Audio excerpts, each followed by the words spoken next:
Hello and welcome back to the fourth video lecture of oral medicine and radiology. हम लोग pre malignant lesions and conditions कर रहे थे और हमने वेरियस टॉपिक्स देख लिए हैं। ये हमारा लास्ट वीडियो होगा pre malignant lesions and conditions पे।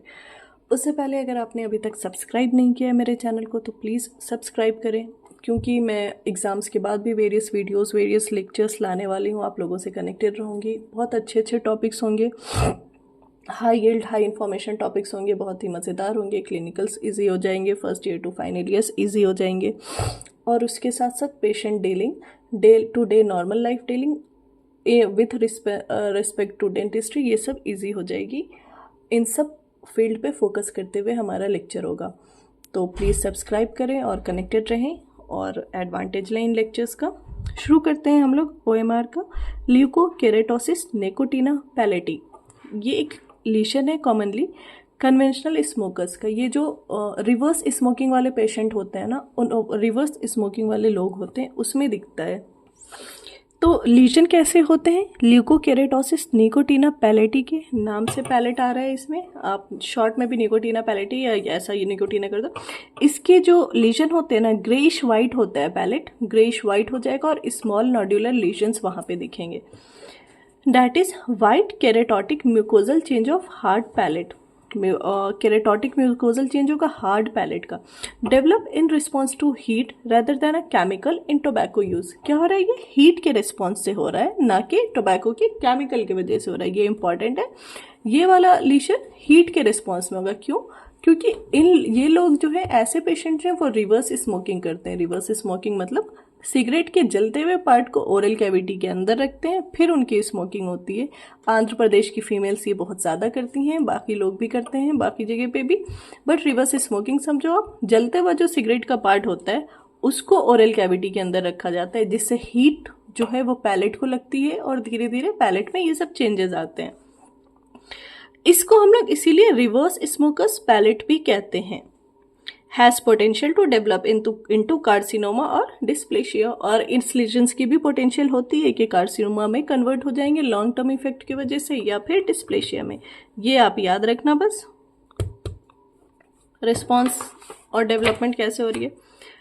Commonly found in man elder than 45 years. ये लीशन 45 साल से ज़्यादा के मेल में मिलेगा हमें।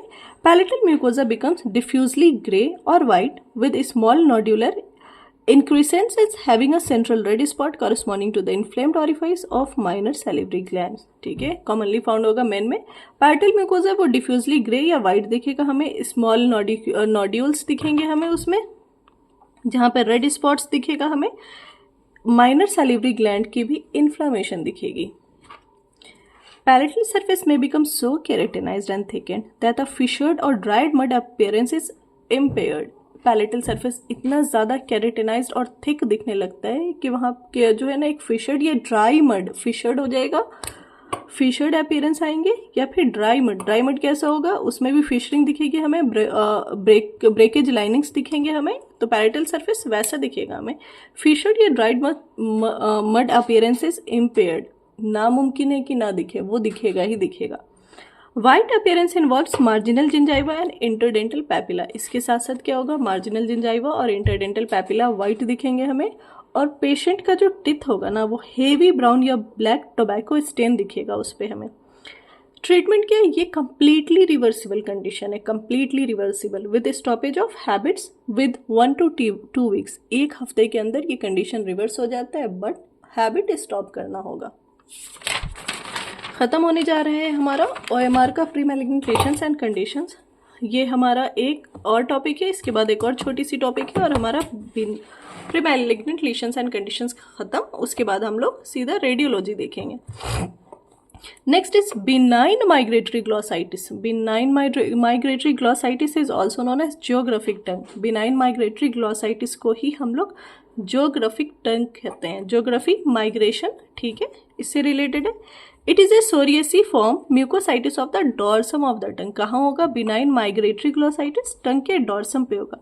It is characterise by changing pattern of serpiginous white lines surrounded by smooth depapillated mucosa. क्या हो रहा है इसमें? म्यूकोजा का में जो लाइनिंग्स हैं उसके पैटर्न्स चेंज हो रहे होते हैं, ठीक है। Changing appearance is the reason it is known as wandering rash और geographic tongue। और ये जो appearance होता है, ये पैटर्न जो हो रहे हैं, ये चेंज होते हैं ना, इसके वजह से इसे पैटर्न जो है लीशन का वो चेंज होगा। लीशन अपनी पोजीशन नहीं बदल रही है, यहाँ से वहाँ नहीं हो रहा है, इसलिए जोग्राफिक टंग नहीं। लीशंस के जो पैटर्न बन रहे हैं ना, उस पैटर्न में चेंज आता है। Characterised by changing pattern of serpiginous white lines surrounded by smooth depapillated mucosa. इसी changing appearance is the reason it is known as wandering rash. Appearance ना के लोकेशन के ओरल कैविटी में कभी यहाँ हो जा रहा है, कभी वहाँ हो जा रहा है, इसलिए इसे हम लोग माइग्रेटरी बोल रहे हैं, बिल्कुल भी नहीं। Changing appearance is the reason it is known as wandering rash और ज्योग्राफिक टंग। इसे वॉन्डरिंग रैश या ज्योग्राफिक टंग कहेंगे। Like continental outlines on a globe. ये हमारा आउटलाइंस है, उसके ग्लोब पे ये हमारा ग्लोब है, उसके आउटलाइंस होते हैं, ठीक है। इसीलिए इसे कहा जाता है। ट्रीटमेंट क्या है? No treatment is usually necessary, however topical prednisolone और टॉपिकल या systemic anti fungal medications can be tried. Okay, एक कंडीशन है हमारा फ्रिक्शनल केरेटोसिस।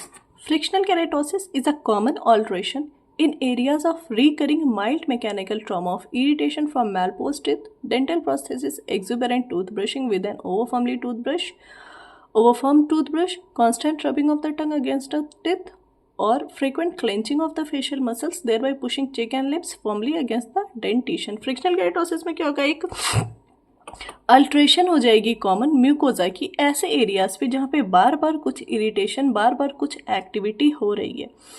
फ्रिक्शनल केरेटोसिस, ठीक है, उसके ये सब रीज़न होंगे। ब्रशिंग टूथब्रश होगा और जो भी है यहाँ।